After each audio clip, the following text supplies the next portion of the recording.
Yeah. All right, the court is calling 2025 CR 0041128 State versus Simon Alexander Garza. Can I have parties announced? Jason Gearhead for the state, Your Honor. Marissa Javico and Clarissa Pratt for Mr. Garza. And are you Mr. Garza? Yes. All right, defense has filed a motion for a bond reduction. The bond is currently set at $150,000. They're asking that the bond be reduced to $50,000. Is there an agreement? No, there's not. All right. Defense, you may present whatever evidence you wish to present to the court. Thank you, Judge. I'd just like to call my client Simon Garza. All right, can you raise your right hand? Do you solemnly swear or affirm the testimony you give will be the truth and nothing but the truth, so help you God? I do. All right, you can lower your hand, state your name for the record. Simon Alexander Garza. All right, you may proceed. Thank you, Judge. Simon, how old are you? I'm 21. Can you tell the judge a little bit about where you're at in your life at? I just finished a clinical medical assistant program. I'm a certified medical assistant now. I was going to start my job the day after I had gotten arrested. I was also preparing to study for the EKG exam. My family's here in San Antonio. I have a fiance. I've just recently been engaged, and I'm seeking to marry her soon. Are you from San Antonio? Yes. And you mentioned you had gotten a job. Where was your job? Texas San Antonio Orthopedic Group.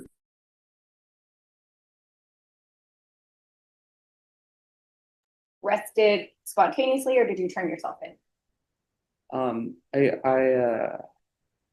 I received a call and I went willingly. So you turned yourself in? Yeah. Okay. And have you ever been arrested before? No, never. Okay. And the incident that you were arrested on, when do you know when they're alleging it took place? I believe October 13th of 2023. 2023? Yeah. So it's been approximately almost 2 years, but a year and a half? Yeah, Okay. Have you been arrested since this incident? I have not. Okay. And were you arrested or told that charges were coming on the day of the scene, or the day of the incident? I was not.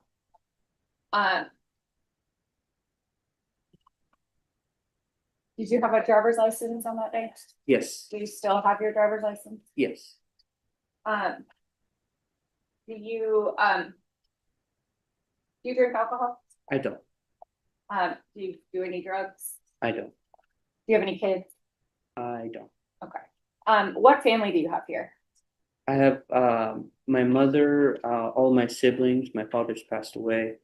I have all of my uncles and cousins as well. And your fiance lives here? Yes, my fiance and her family as well. Okay. And if you were to get out, where would you live? With my mother. Okay. Is your fiance living with your mother too, or just? She's living with her mother. Okay. And do you know if you still have your job at the?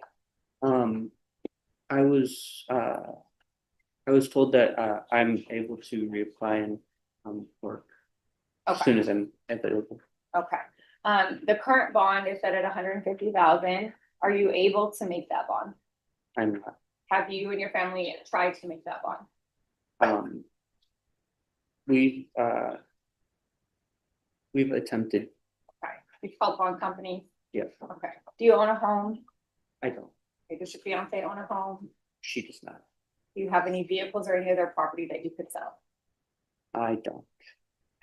If the judge were to reduce the bond to $50,000, do you think that you would be able to make that bond? I think that'd be, yeah, I'd be able to make that. I'll pass the witness. Yes, sir. You stated that you had not been arrested or anything since this incident happened.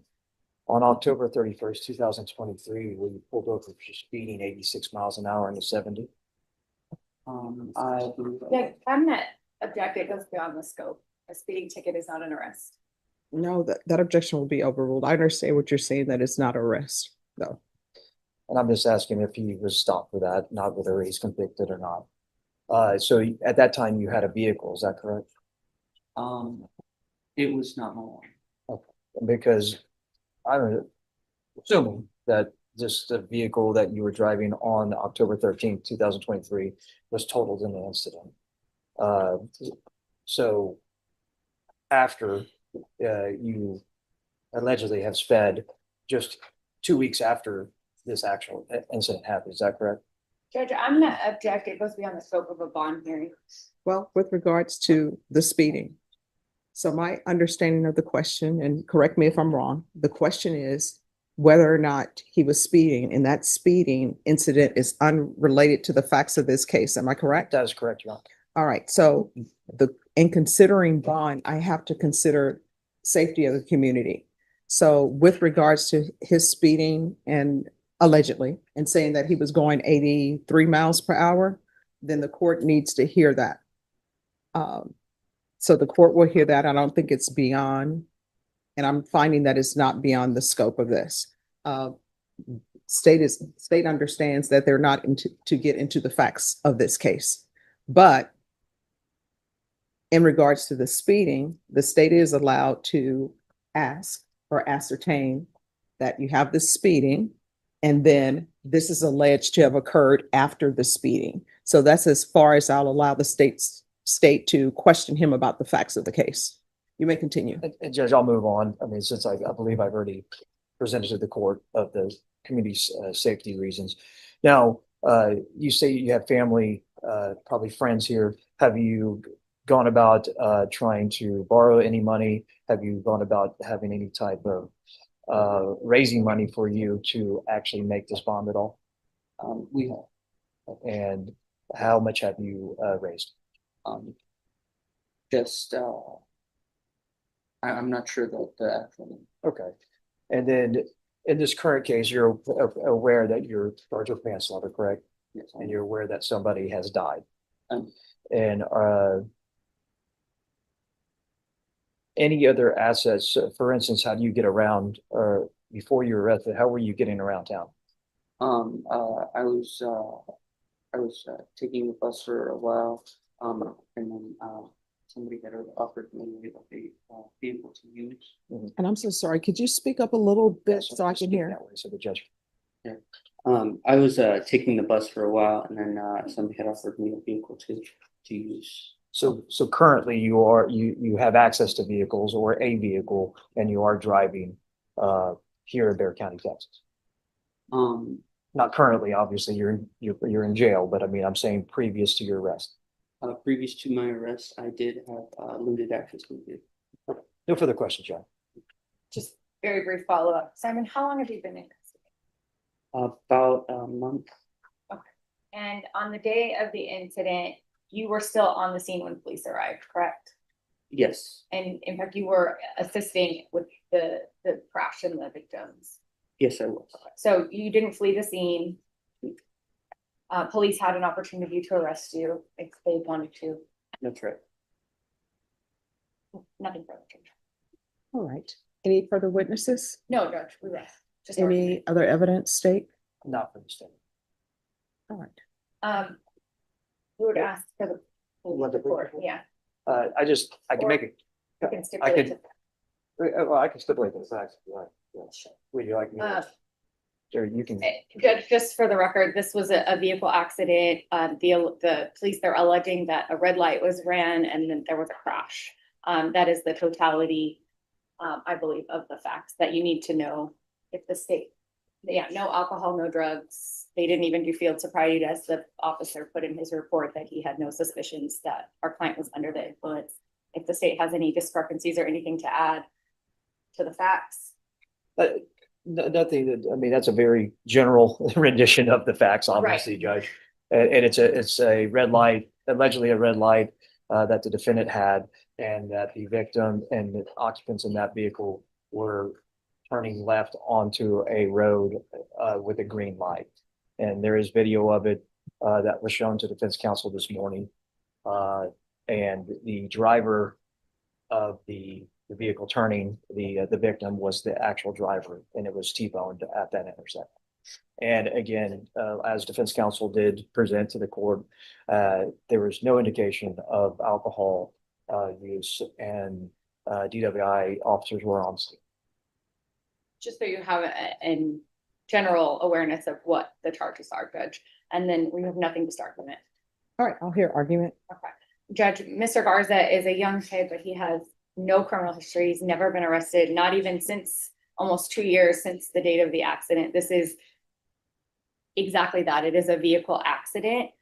He is not a danger to society. He's not a danger to our community. He is a nurse for all intents and purposes.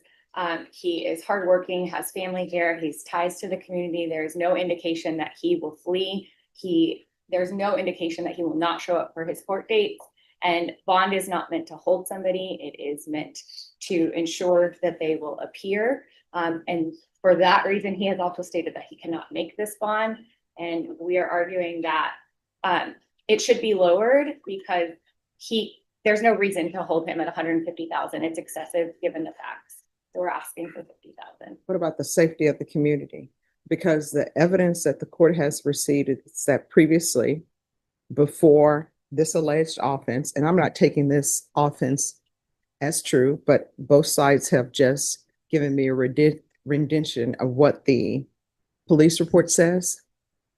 But prior, under questioning, he's been stopped for going 83 miles per hour. And I think state said that ended in a crash, or no? Judge, if you may, if Yes. I may, one, the manslaughter case that we have where he's in an accident running a red light, that is on October 13th, 2023. And then what I've got from the accused here is that on October 31st, roughly a couple weeks later or so in 2023, that's when he was not arrested, but ticketed for 83 or 86 miles an hour in the 70-mile-an-hour zone. Okay, so do you want to address that? Judge, we will happily agree to no driving, but I mean, people speed every day in our community. That doesn't necessarily mean they're a danger. This was one incident. If we agree to no driving any vehicles, I think there's no danger to society. All right, state. State's position obviously is that, I mean, it seems obvious that it is a danger to speed at any point, and it's especially after you've had a fatality accident or incident where a manslaughter is possible. Roughly 2 weeks later, you're going 86 in the 70-mile-an-hour zone. So the state's position is it is very dangerous, and that the individual has not presented that the fact that he couldn't make a $150,000 bond, but that the fact that he has possibly tried, but doesn't even know how much money has been raised or not raised, Judge. That's the state's position. It's just remain at $150,000. All right, I'll give you the final argument because it's your motion. Thank you, Judge. Just briefly, the state is saying that this is a seriously dangerous person to our community, yet they waited 1.5 years to file this case. If he was such a danger, why wasn't he arrested sooner? There has been no incidents since the date in 2023 that have caused any concern, and he has not been a concern to the state until now. Okay. There is no danger, Judge, and we're asking for 50,000. All right, so just give me a moment. I'm going to think about this. Give me like 10 minutes. You're welcome. 1 hour later. All right. We're back on the record in 2025 CR 004128, State versus Simon Alexander Garza. All right, this is going to be the court's orders with regards to the bond reduction. I am going to grant the motion to reduce the bond. I'm going to reduce the bond to 100,000. And there's to be no driving. Are there any other conditions that are requested from the state? The state be requesting GPS, Your Honor. All right, there'll be a GPS. I'm going to ask that the fees be waived. They will be waived as long as he does it through the jail. Judge, can we request partial so he can find another job? Do you want tracking or partial? State will agree with partial. All right, so there'll be partial for employment. Is there anything else? No, Your Honor. Do you require an affidavit of non-driving? Yes. All right, thank you. Ms. Ferguson, if you'll give him a reset form, please.